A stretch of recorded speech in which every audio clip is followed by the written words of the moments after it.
أنتم غافلون عن بناتكم. إن البيوت ملأى بالنساء، فالواجب البدار. إن تأخير الزواج للفتيات وهن في سن الشباب وما فيهن من الغريزة من حب الزواج ومن حب الاستمتاع قد يحمل الفتاة على التعلق بالشباب أو بالشابات عن طريق العشق والغرام. فكم يذكر في مدارس البنات وفي مجمعات البنات من تعلق بعضهن ببعض بالعشق والغرام، حتى ربما يكتفي بعضهن ببعض من شدة الحاجة.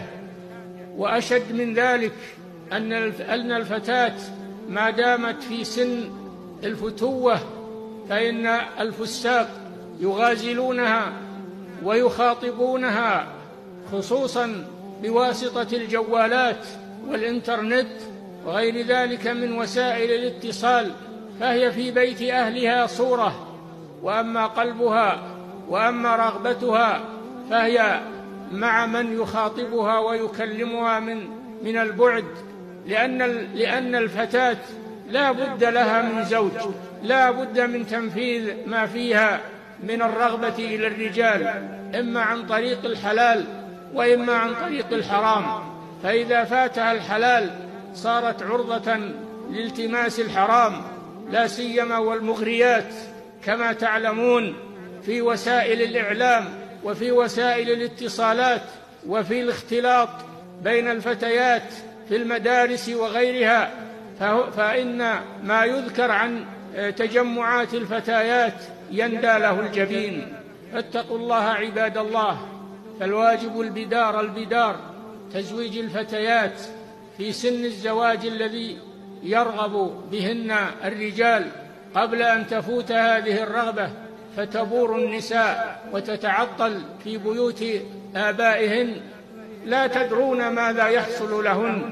فاتقوا الله عباد الله، بادروا بتزويج الفتيات قبل أن يفوت الأوان ويحصل الخسران، ولا تستطيعون بعد ذلك تدارك ما فات. فاتقوا الله في بناتكم وفي مولياتكم. كم فسدت من بنات بسبب تأخير زواجهن. هذا ما أشار إليه النبي صلى الله عليه وسلم بقوله: إذا أتاكم من ترضون دينه وخلقه فزوجوه، إلا تفعلوا أي إلا تزوجوا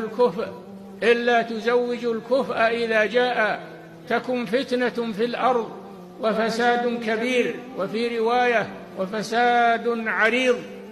ضياع الأعراض، ضياع الذراري، ضياع الحياء، ضياع الأخلاق.